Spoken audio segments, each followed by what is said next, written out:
साहब मौजूद हैं जिनकी उम्र 63 वर्ष है।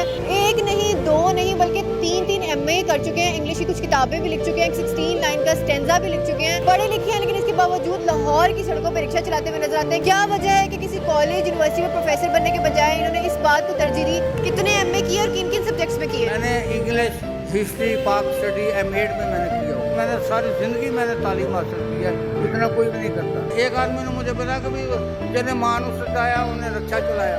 अब देखो ये मानव सताने के बाद ये हमें रिक्शा हलाल मिल रहा है, और जो जिन्होंने कोठे बंगले बनाए हुए हैं वो सूद का कारोबार करेगा, मिलावट का, क्योंकि 2 नंबर में आ रहा है। कई लोग मुझसे वो FA BA पढ़ के गए हैं। 4 किताबें लिखी हुई है, 5वीं मैंने लिख के रखी हुई है। पैसे ना होने की वजह से वो प्रिंट नहीं हो सकती। According to William Wordsworth function of literature is to teach and life. Pakistan की तालीम पर नजर डालें, कहाँ फॉल्ट है, हमारा मुल्क आगे क्यों नहीं जा रहा। तो आप तो सोए हुए हैं। सब्सक्राइब करें और बेल दबाएं ताकि कोई खबर रह न जाए। अस्सलाम वालेकुम, आप देख रहे हैं बोल न्यूज़। मैं हूँ वजीह नजब। मेरे साथ सलीम साहब मौजूद हैं जिनकी उम्र 63 वर्ष है। 11 बच्चों के वालिदा, उनकी कफालत की जिम्मेदारी इनके अकेले के सर पे है। एक नहीं दो नहीं बल्कि तीन MA कर चुके हैं। इंग्लिश की कुछ किताबें भी लिख चुके हैं, 16 लाइन का स्टेंजा भी लिख चुके हैं। पढ़े लिखे हैं लेकिन इसके बावजूद लाहौर की सड़कों पर रिक्शा चलाते हुए नजर आते हैं। किसी कॉलेज में, किसी यूनिवर्सिटी में प्रोफेसर नहीं है। क्या वजह है कि किसी कॉलेज यूनिवर्सिटी में प्रोफेसर बनने के बजाय इन्होंने इस बात को तरजीह दी कि ये अपना काम करेंगे और रिक्शा चलाएंगे, और उनकी किताबों का जो कंटेंट है वो क्या इंतजाम है? अस्सलाम वालेकुम। वालेकुम सलाम। क्या हाल है सलीम साहब? कितनी उम्र की है आपकी? उम्र कितनी है? मेरे 63। अच्छा, 63 वर्ष, माशाल्लाह। आपकी उम्र 11 बच्चे हैं। हाँ जी, 11। उनकी कफालत आप अकेले करते हैं? हाँ, मैं करता हूँ। बच्चे काम सीखते हैं, वो जो कमाते अपने पास रखते हैं, वो मुझे नहीं वो देते। तो मकान मेरा किराए पर है। जो मैंने कमाया अपनी ज़िंदगी में वो मैंने तालीम अपने पर लगा दिया, बच्चों की नहीं, अपने पर लगा दिया। तालीम हासिल करने का बहुत शौक था आपको?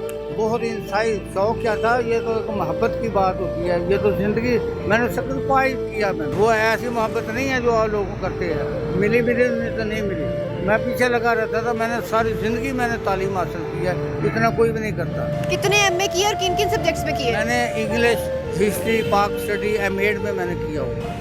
तो ये मैंने पढ़ के किया हुआ। आप मुझसे या कोई मुझसे टेस्ट ले सकता है मैं बच्चों को कैसे पढ़ाता हूँ। 15 दिन में मैं BA की इंग्लिश करा देता हूँ मैं। कई लोग मुझसे वो FA BA पढ़ के गए हैं। तो 200 वकील तो मेरा सीनियर बन चुका है उस वक्त। वो MBBS डॉक्टर भी बन चुके हैं जो मेरे घर पढ़ने आते थे, क्योंकि फिजिक्स, केमिस्ट्री, बायोलॉजी उनके लिए इंग्लिश कंपलसरी होती तो वो उनको पढ़ाता था। तो अब वो MBBS डॉक्टर भी बन चुके हैं, बहुत ओहदों पर गए हुए हैं।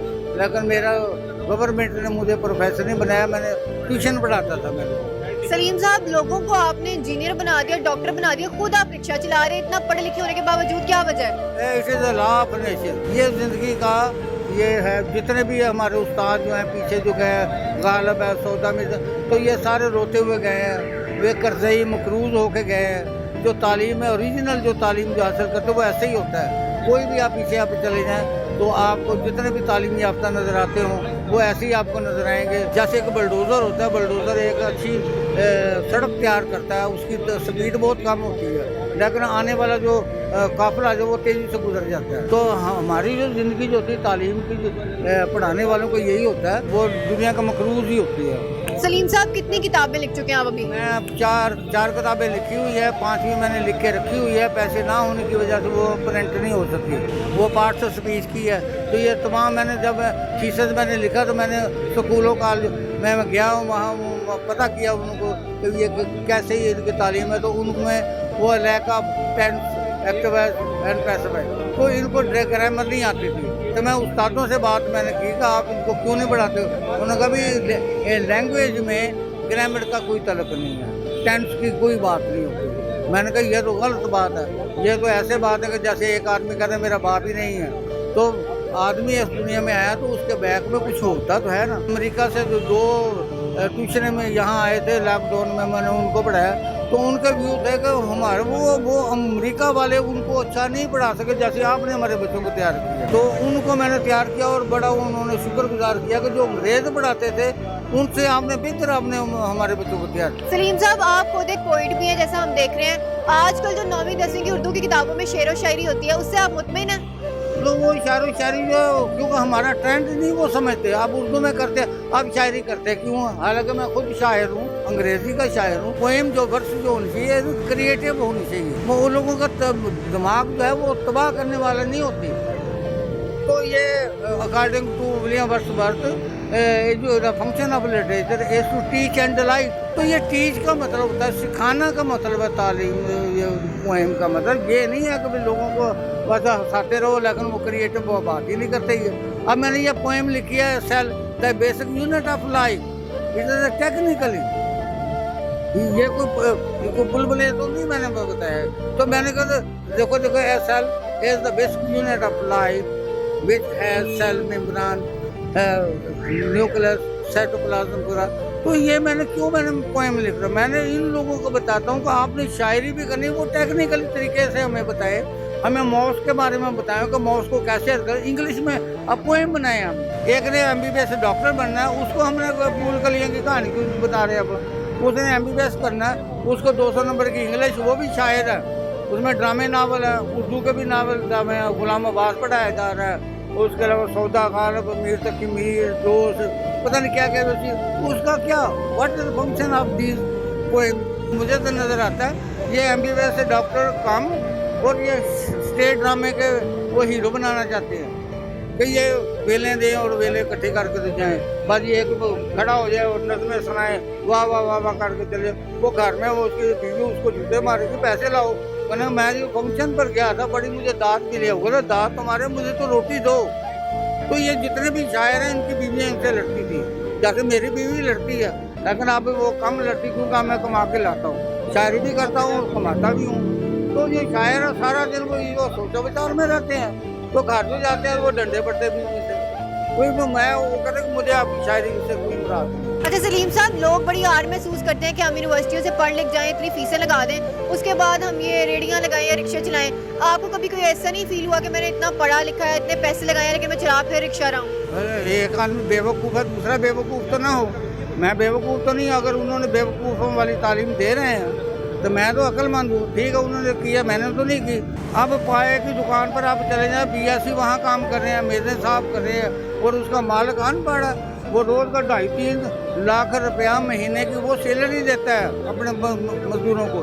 एक पाया अगर बेच दे ना तो 2,000 रुपये उनको बचता है। इतने से वो एक बोटी डालता और इतना सारा छोटा डाल दो, 100 रुपया से 150 रुपया।